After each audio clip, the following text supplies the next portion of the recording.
اور قیامت کے دن سب لوگ اللہ کے سامنے کھڑے ہوں گے تو غریب پیروکار بڑے بن بیٹھنے والوں سے کہیں گے کہ ہم تو تمہارے پیرو تھے، کیا تم اللہ کا کچھ عذاب ہم پر سے دفع کر سکتے ہو؟ وہ کہیں گے کہ اگر اللہ ہم کو ہدایت کرتا تو ہم تم کو ہدایت کرتے۔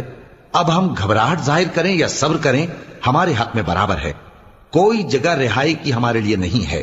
اور جب حساب کتاب کا کام فیصل ہو چکے گا تو شیطان کہے گا جو وعدہ اللہ نے تم سے کیا تھا وہ تو سچا تھا، اور جو وعدہ میں نے تم سے کیا تھا وہ جھوٹا تھا، اور میرا تم پر کسی طرح کا زور نہیں تھا۔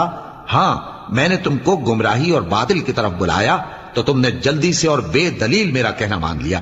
تو آج مجھے ملامت نہ کرو، اپنے آپ ہی کو ملامت کرو۔ نہ میں تمہاری فریاد رسی کر سکتا ہوں اور نہ تم میری فریاد رسی کر سکتے ہو۔ میں اس بات سے انکار کرتا ہوں کہ تم پہلے مجھے شریک بناتے تھے۔ بے شک جو ظالم ہیں ان کے لیے درد دینے والا عذاب